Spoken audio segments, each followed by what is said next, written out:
Welcome back, dear friends. So let's begin our third part of UPSC 2024 prelims question.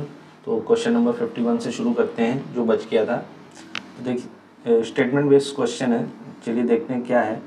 If the United States of America मतलब USA were to default on its debt, holders of US Treasury bonds will not be able to exercise their claims to receive payment। भाई ऐसा तो नहीं होता ना कि अगर किसी ने मान लीजिए US के जो बॉन्ड्स उसने बेचे हैं वो होल्ड कर रखे हैं, तो अगर वो उसको समय पे ऑनर नहीं करता है, मान लीजिए जो भी डेडलाइन है उस पर ऑनर नहीं करता है बैंक, तो इसका ये मतलब तो नहीं कि वो फ्यूचर में कभी क्लेम ही नहीं कर सकता है।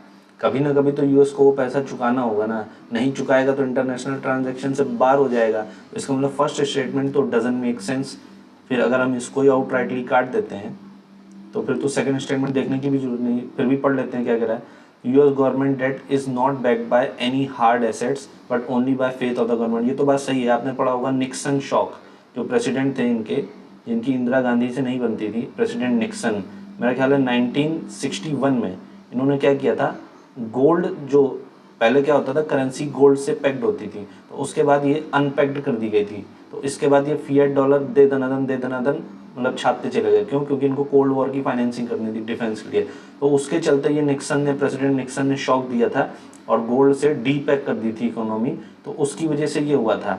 वरना तो फिर यूएसए पैसा छाप ही नहीं पाता और कोल्ड वॉर को फाइनेंस नहीं कर पाता। एनीवे, तो वो तो अलग कहानी है। तो भाई पहला स्टेटमेंट तो गलत है। अगर आप समय पर नहीं भी दे पा रहे तो इसका ये मतलब नहीं कि आपको पैसा देना ही नहीं है, ठीक है। पैसा कभी ना कभी तो आपको देना ही पड़ेगा। तो first statement incorrect, second statement correct, ठीक है। इजी क्वेश्चन था। सेकंड स्टेटमेंट देखते हैं क्या कह रहा है। Syndicated lending spreads the risk of borrower default across multiple lenders, ठीक है। सेकंड स्टेटमेंट क्या कह रहा है। The syndicated loan can be a fixed amount lump sum of funds but cannot be a credit line. अब पहला स्टेटमेंट क्या कह रहा है कि सिंडिकेटेड लेंडिंग जो है स्प्रेड कर देती है risk of borrower default across multiple lenders. अब ये सिंडिकेट का मतलब क्या है, एक कोई ग्रुप बनाया होगा। चलिए एक बार एक काम करते हैं, इसको हिंदी में पढ़ लेते हैं।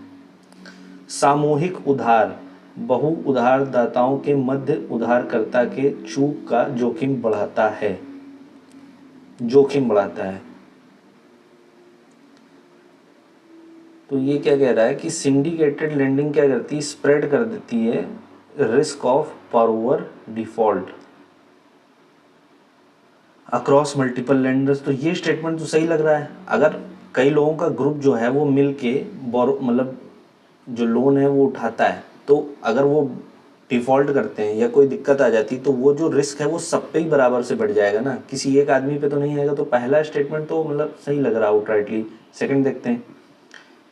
The syndicated loan can be a fixed amount lump sum amount but can not be a credit line. अब देखिए ये यहाँ पे दिक्कत हो गई कि जब भी यूपीएससी का ट्रेंड है वो कह देता है किसी स्टेटमेंट में भी बट नॉट। मतलब आप जब प्रीवियस ईयर ट्रेंड एनालाइज करेंगे थोड़ा सा, तो मुझे भी मतलब एकदम से जब शुरू करो तो दिमाग उतना काम नहीं करता है, एकदम से रिकॉल होना शुरू होता है चीज़ें। कह रहा है सिंडिकेटेड लोन किस प्रकार के हो सकते हैं, फिक्स्ड अमाउंट भी हो सकता है, लमसम का मतलब होता है एक बार में पैसा दे देना, ठीक है। तो can be lump sum amount but can not be a credit line. तो ये यूपीएससी का ट्रेंड है कि देखा गया है कि प्रीवियस ईयर क्वेश्चन को जब आप एनालाइज करोगे, और वही मैं बार बार कहता हूँ कि अगर आपको दिक्कत हो तो बताइएगा, मैं प्रीवियस ईयर क्वेश्चन के स्निपेट भी डाल दूंगा, कि जब भी यूपीएससी किसी स्टेटमेंट को गलत बनाना होता है तो सही स्टेटमेंट बनाते बनाते उसके बाद वो ये लाइन अपेंड कर देता है, जोड़ देता है, बट नॉट करके। मतलब जो भी उसको स्टेटमेंट को गलत बनाना होता है, सही बनाने के बाद वो आगे जोड़ देता है वर्ड बट नॉट करके, और फिर कुछ लिख देता है कि जिससे वो सही स्टेटमेंट गलत हो जाता है। तो यहाँ तक तो स्टेटमेंट सही कि syndicated loan can be fixed and lump sum amount of funds, but ये बट नॉट जब भी वो कर देता है तो ऐसा देखा गया है पीवाईक्यू के ट्रेंड पे कि वो गलत कर देता है। तो मैं पीवाईक्यू के ट्रेंड को देखते हुए इसको काट दूंगा और मेरा ख्याल है कि इसका आंसर सी ही आ रहा होगा। आप लोग भी चेक कर सकते हैं, मतलब क्योंकि प्रीवियस ईयर ट्रेंड ऐसा ही रहा है तो फिर इसका भी आंसर यही होना चाहिए, ठीक है। इजी क्वेश्चन थे, दोनों बन सकते थे एग्जाम कंडीशन में। चलिए नेक्स्ट क्वेश्चन देखते हैं। नेक्स्ट क्वेश्चन क्या कह रहा है, consider the following statements in respect of digital रूपी, ठीक है। अब डिजिटल रूपी के रिस्पेक्ट में क्या स्टेटमेंट है, कह रहा है it is a sovereign currency.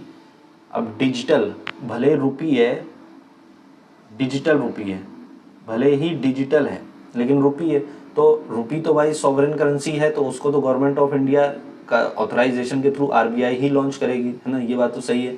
कह रहा it is a sovereign currency issued by RBI in alignment with its monetary policy. तो परफेक्टली फाइन स्टेटमेंट में इसमें तो कहीं कोई दिक्कत नहीं दिख रही है, अभी तक तो नहीं दिख रही है, ठीक है।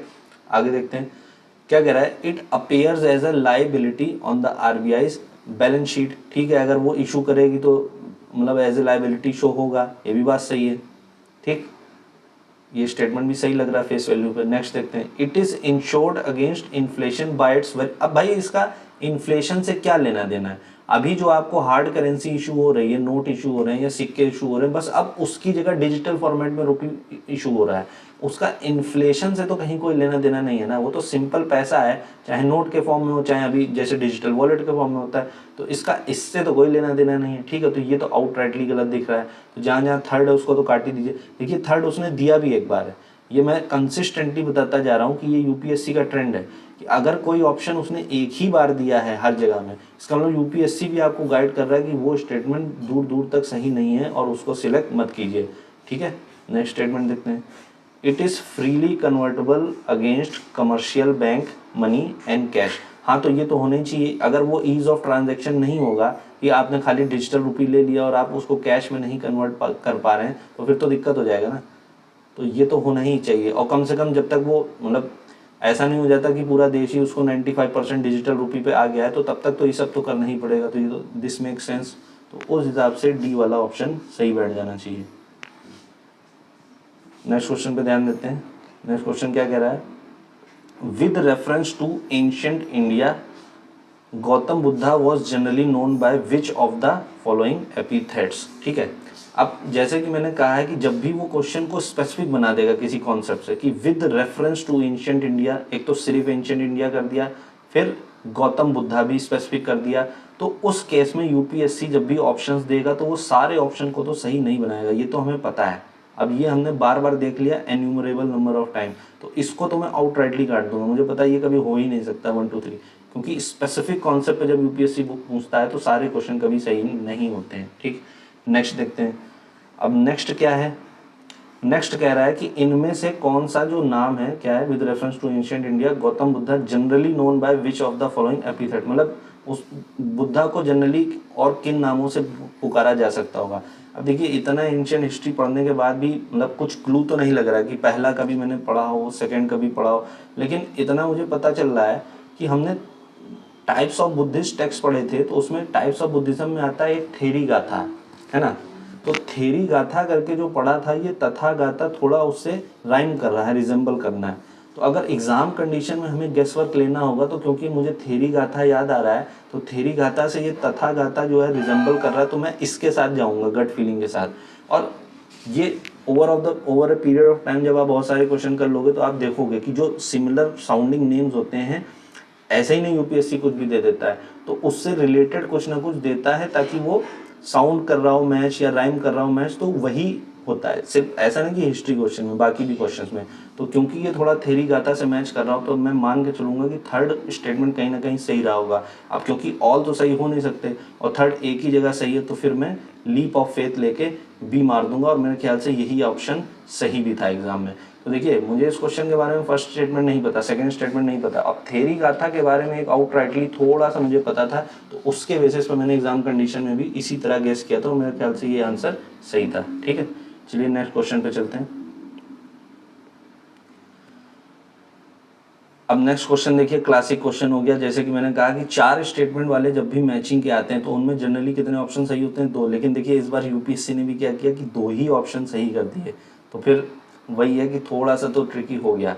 अब ये जो 4 साइड दिए हैं एकदम से एग्जाम कंडीशन में, देखिए ये साइड तो मैंने पढ़ी भी नहीं थी, मेरा ख्याल है ये साइड भी मैंने नहीं पढ़ी थी, ये साइड मैंने सुनी थी लेकिन मुझे ये नहीं याद था ये उड़ीसा में। हाँ इनाम गांव जरूर मुझे पता था कि ये महाराष्ट्र में है, वो इसलिए है क्योंकि मतलब जस्ट इससे पहले जो सीडीएस का पेपर हुआ था उसमें इन्होंने ये साइट पूछी थी, और मेरा ख्याल है वहाँ पे स्टेटमेंट में दिया भी था, तो मुझे पता था इनाम गांव जो है वो चालकोलिथिक साइट है और ये महाराष्ट्र और गुजरात दोनों के मतलब एरिया में ये आ जाता है।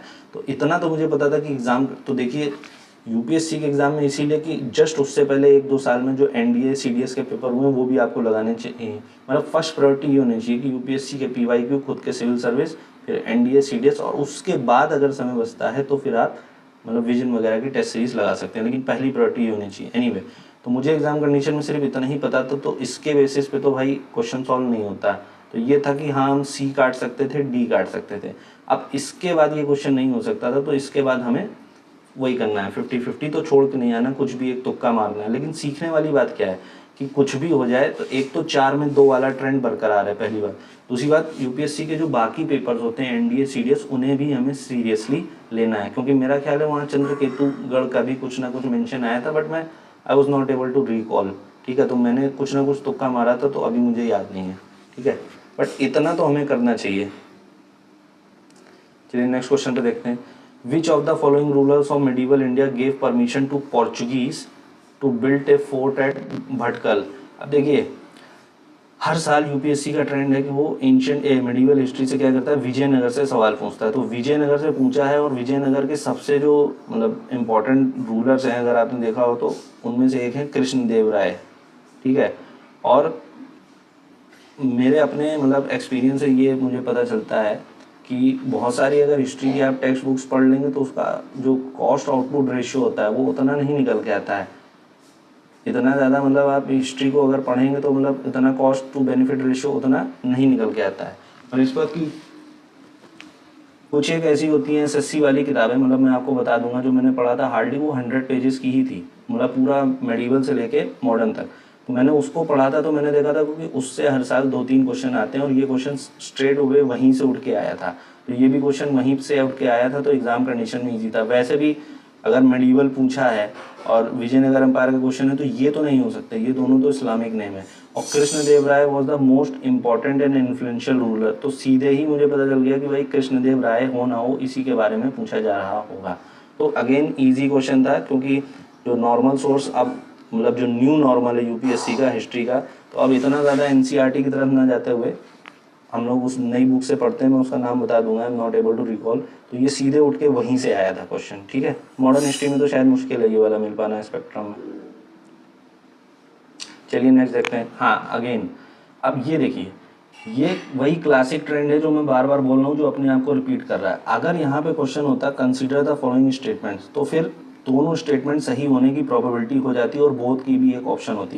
लेकिन क्वेश्चन क्या कह रहा है, उसने स्पेसिफिक बना दिया, with reference to revenue collection by Cornwallis. Cornwallis कब आया था, 1793 के आसपास, बना दिया ना स्पेसिफिक। तो स्पेसिफिक बना देने का मतलब अब जो दो स्टेटमेंट दिए हैं, दोनों स्टेटमेंट किसी हाल में सही नहीं हो सकते। यूपीएससी क्योंकि अब किसी स्पेसिफिक कॉन्सेप्ट को टेस्ट करना चाह रहा है, तो वो क्या करेगा, एक स्टेटमेंट को सही बनाएगा, एक स्टेटमेंट को गलत बनाएगा। मेरे ख्याल से 5-6 क्वेश्चन इस ट्रेंड पे हम देख चुके हैं, और आप देख रहे हैं हर बार ही ऐसा होता है। तो किसी एक को सही बनाएगा, किसी एक को गलत बनाएगा, दोनों को सही नहीं बना सकता। तो बोथ तो इसका नहीं ही होगा, नीदर भी नहीं ही होगा। आंसर या तो ए या बी में होगा। आप चलिए देखते हैं। अब कॉर्नवालिस के समय में भाई कौन सा वो आया था, परमानेंट सेटलमेंट। मतलब बहुत ज़्यादा अंदर ना पढ़ते हुए हमें ये तो पता है भाई कि उसके समय परमानेंट सेटलमेंट आया था, तो होना हो ये वाला सही होगा। अब रैयतवारी सिस्टम आया था उसके बाद 1820 में, थॉमस मुनरो और उनके समय में। हो सकता है ये जो स्टेटमेंट दिया हो अपने आप में सही हो, ट्रू हो, लेकिन अब वही है, हमें ये डिड्यूस क्या करना है, हमें इसके रिस्पेक्ट में डिड्यूस करना है। कह रहा है ना, with reference to revenue collection by Cornwallis. तो हो सकता है ये अपने आप में स्टेटमेंट सही हो, लेकिन रेवेन्यू कलेक्शन बाय कॉर्नवालिस के रिस्पेक्ट में ये सही नहीं हो सकता, क्योंकि कॉर्नवालिस के समय में क्या आया था, परमानेंट सेटलमेंट। तो ये स्टेटमेंट क्या हो जाएगा, गलत।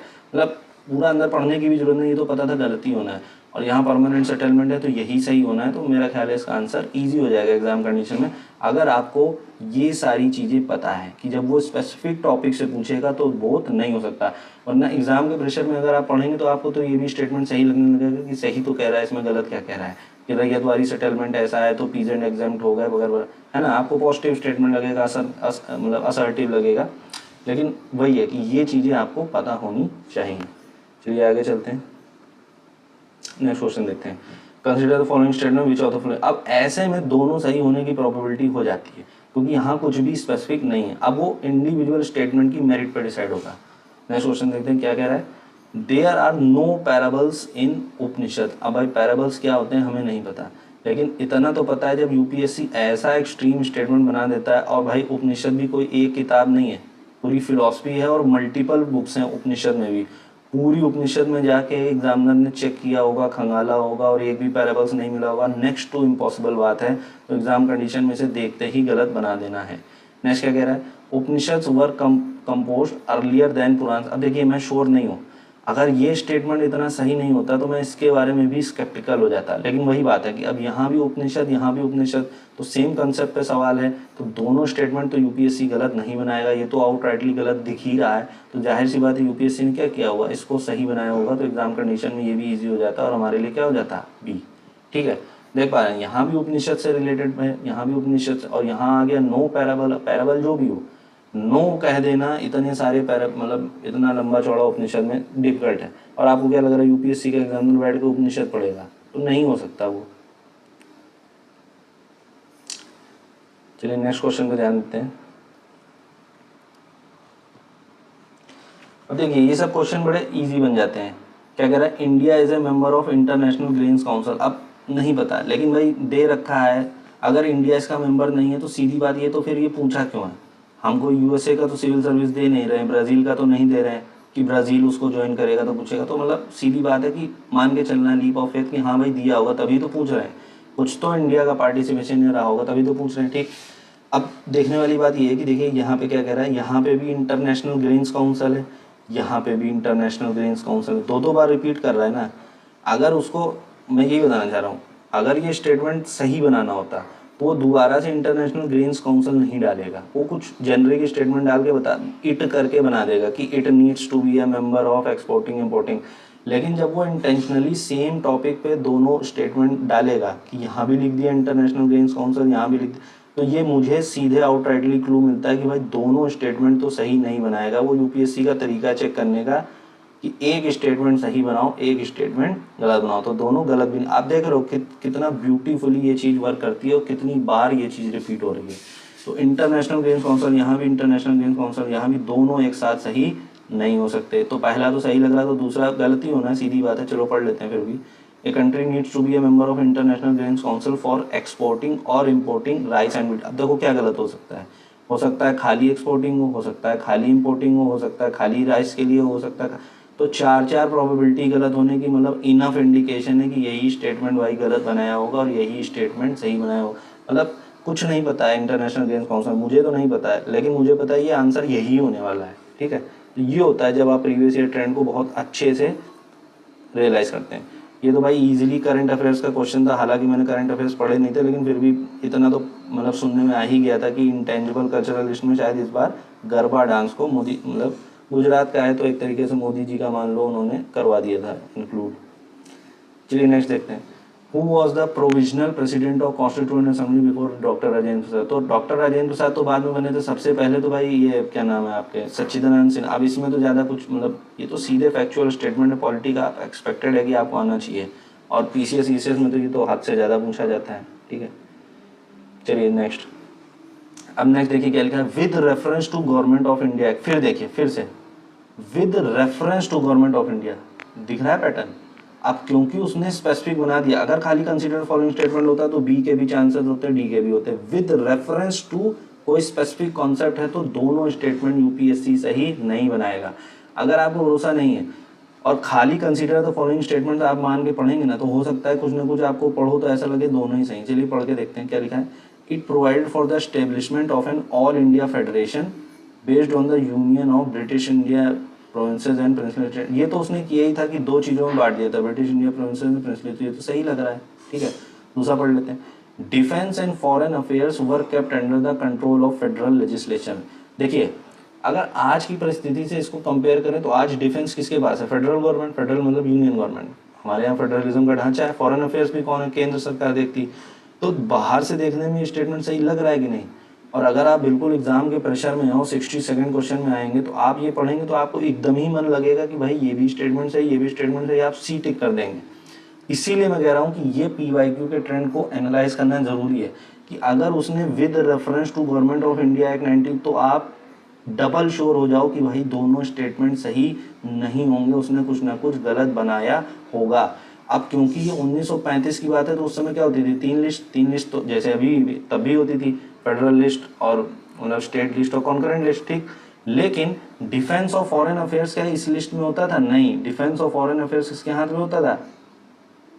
गवर्नर जनरल या फिर वाइस रॉय। तो उस हिसाब से ये सही, लेकिन वही है एग्जाम कंडीशन में जब आप पढ़ रहे होगे तो झोंके झोंके में आपको ये भी सही लगेगा और आप सीधे सी टिक मार दोगे।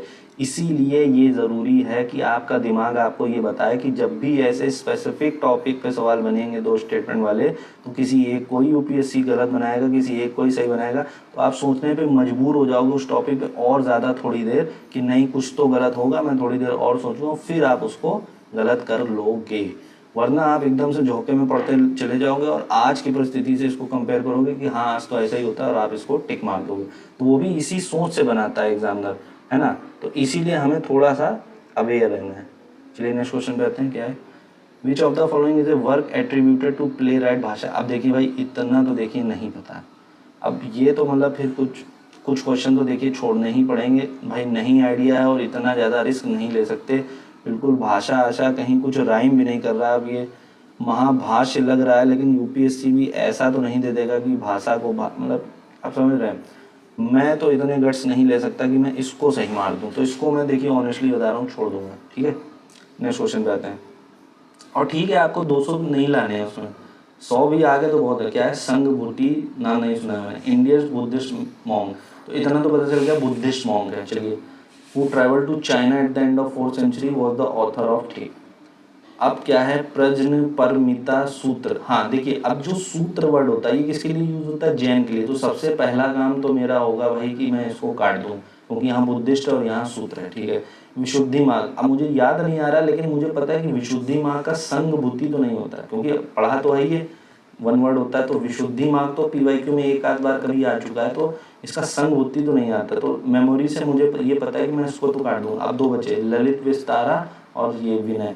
अब देखिए इसमें से 3 अगर आपको याद होगा पिटाका होते हैं, विनय पिटाका, अभिधम्मा पिटाका, वो सब, तो वो बुद्धिस्ट होता है। अब इसके बारे में तो मुझे नहीं पता, लेकिन ये तो मुझे पता है कि भाई वो पिटाका करके कुछ बुद्धिस्ट से रिलेटेड होता है। तो अगर मुझे कुछ अब क्योंकि मैंने 2 काट दिए तो भाई छोड़ूंगा तो नहीं, 50-50 है। अब कुछ गैस मारना, तो मुझे पता है 3 प्रकार के वो पिटाका होते हैं।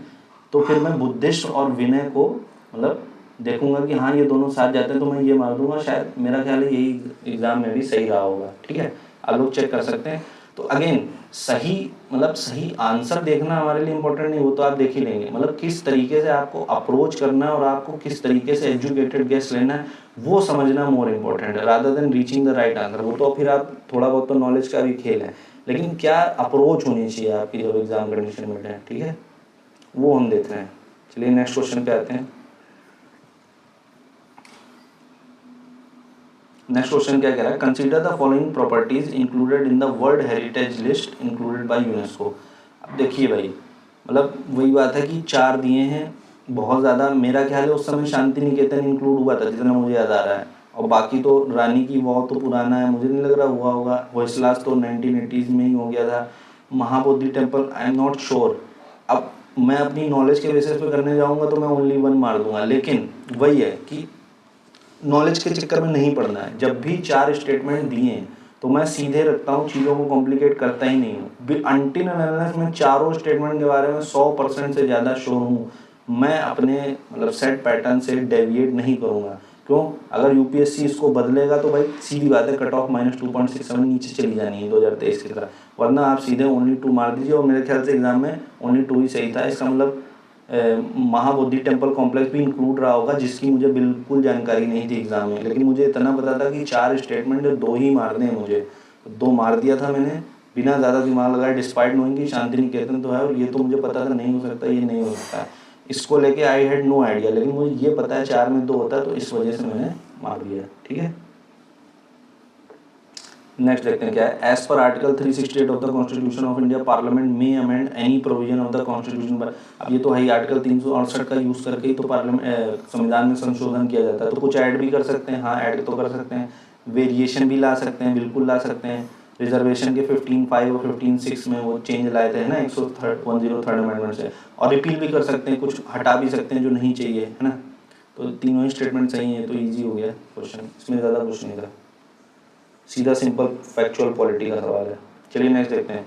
Which of the above countries are frequently mention in the median of their low birth rate, ageing population declining. अब देखिए आ गया ना वही ट्रेंड, अगर 5 ऑप्शन दे रखे हैं आपको तो फिर क्या होगा, जैसे 4 में 2 तो 5 में 3, दिमाग लगाना ही नहीं है, सीधे ये काट दीजिए, सीधे ये काट दीजिए, 5 में 3 ही होना। अब दोनों में कॉमन क्या है, 1, तो इटली तो सही होना ही है, इसका मतलब फिर इटली पे ध्यान नहीं देना है।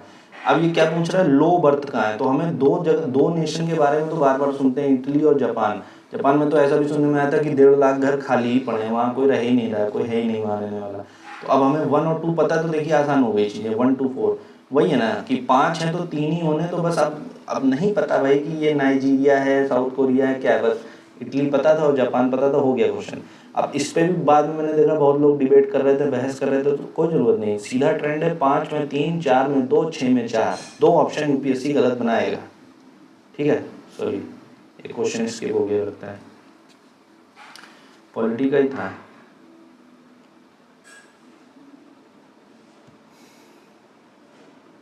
क्या क्वेश्चन है, चलिए देखते हैं। Which of the following statements in respect of money bill is correct. क्या कह रहा है, आर्टिकल 109 मेंशन करता है स्पेशल प्रोसीजर, नहीं पता भाई। ठीक है, नेक्स्ट क्वेश्चन पढ़ते हैं। A money bill shall not be introduced in the council of state. Council of state मतलब राज्यसभा, तो ये तो बात सही, मनी बिल कहाँ इंट्रोड्यूस होता है, लोकसभा में, तो ये तो स्टेटमेंट सही है बिल्कुल। नेक्स्ट पढ़ते हैं। Rajya Sabha can either approve the bill और suggest changes but can not reject the bill. ये तो बात सही है, राज्यसभा मनी बिल को रिजेक्ट तो नहीं कर सकता है, वो तो बोल सकता है ये अमेंडमेंट है, और या तो फिर अप्रूव ही कर देगा। ये तो स्टेटमेंट सही लग रही है बिल्कुल परफेक्टली। आगे पढ़ते हैं। Amendments to a money bill suggest by the Rajya Sabha have to be accepted by the Lok Sabha. नहीं भाई, ये तो प्रीवियस ईयर में इतनी बार पूछा जा चुका है, हद से ज़्यादा, कि भाई जरूरी नहीं, लोकसभा की मर्जी है कि जो भी उसने बोला है वो एक्सेप्ट करे ना करे, तो हमें ये पता आउटराइटली है गलत। अगेन ये ट्रेंड आप देखिए रिपीट हो रहा है कि फोर्थ स्टेटमेंट सिर्फ और सिर्फ एक ही बार आया सारे ऑप्शन में। इसका मतलब यूपीएससी भी आपको बताना चाह रहा है कि भाई कुछ भी हो जाए, फोर्थ स्टेटमेंट गलत है, उसको कभी गलती से भी टिक मत कर दीजिएगा। ठीक है, तो अब ये पता चल गया हमें सेकंड और थर्ड तो सही है, तो पहले तो ये ही काट देते हैं। अब आ गया 50-50, 2 एंड 3, 1 2 एंड 3। देखिए इस पे मुझे कंफ्यूजन था, नो डाउट। अगर मैं आपसे झूठ बोल दूं कि नहीं मुझे पता था और यहाँ तो मेंशन नहीं होना चाहिए, भाई गलत था, जो था वो मैं बता रहा हूँ। लेकिन मुझे फिर भी एग्जाम कंडीशन में पता था कि इसका आंसर सी ही होगा। अब ये कैसे पता था, ये मैंने आपसे बोला कि भाई लास्ट के 1 मंथ जब भी रह जाएंगे तो मैं ये भी तरीका एक बार डिस्कस कर दूंगा, है ना, कि ऐसे कुछ 3-4 क्वेश्चन फंस रहे थे कि जिसका मुझे फिर एक और भी तरीका पता है कि मैं वो नहीं चाहता हूँ कि रिवील हो जाए अभी, नहीं तो फिर दिक्कत हो जाएगी, है ना। तो हो सकता है यूपीएससी उस पैटर्न को ही बदल दे, लेकिन पता चल गया था कि अब इसका ऑप्शन यही होने वाला है, तो उसको भी मैं शेयर जरूर करूंगा। ठीक है, नेक्स्ट देख लेते हैं।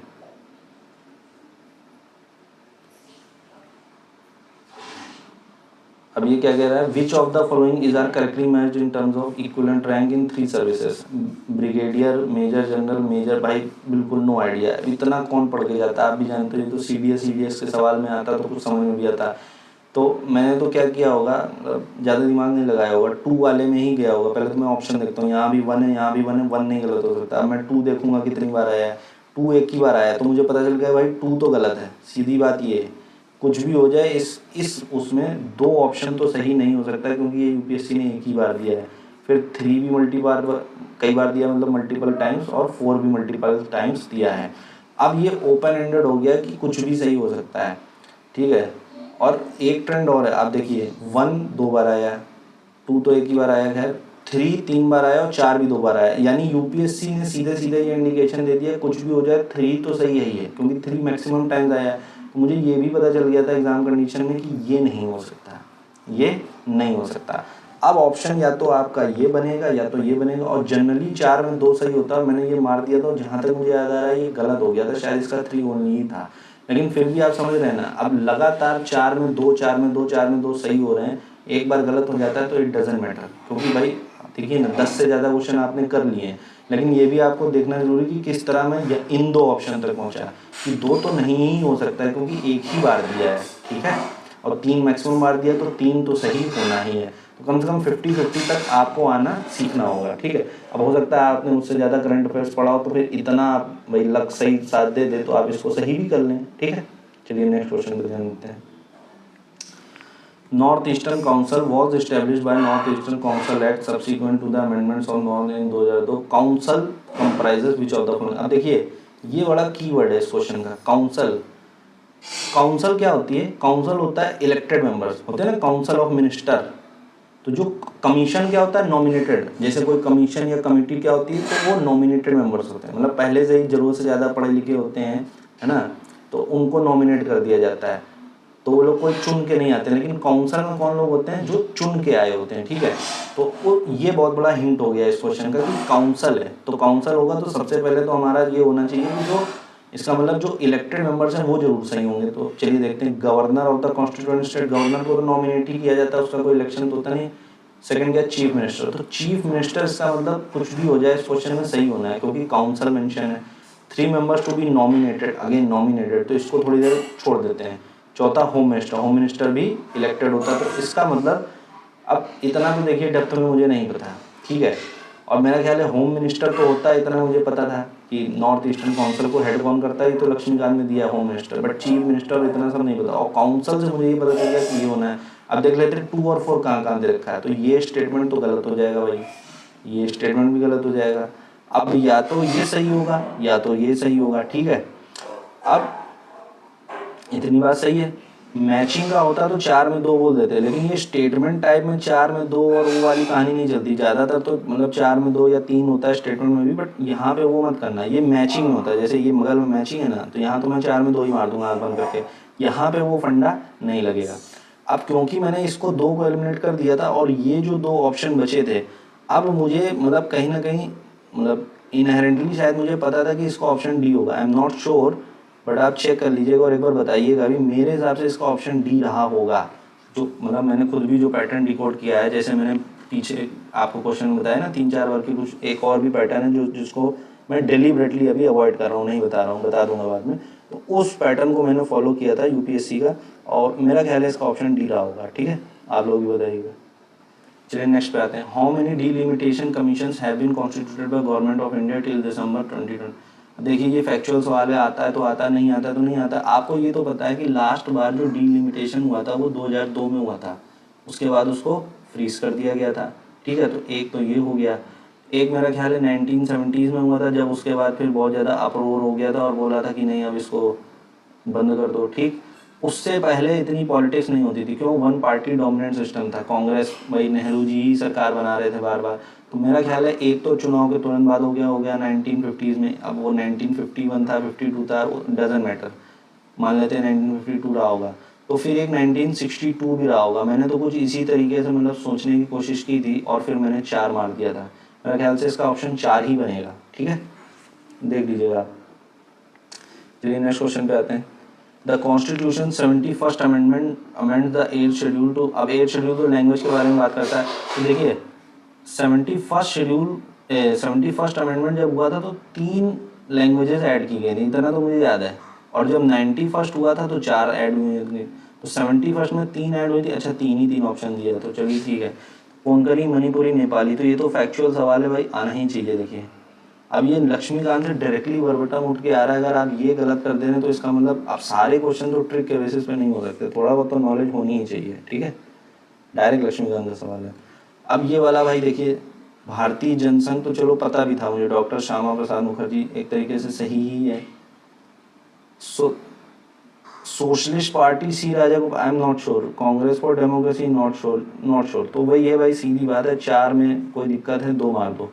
अगर ये नहीं पता होगा तो ये सारे क्वेश्चन गलत होने लगेंगे, या आप ये सारे क्वेश्चन छोड़ दोगे और फिर बाद में दिक्कत हो जाएगी, ठीक है।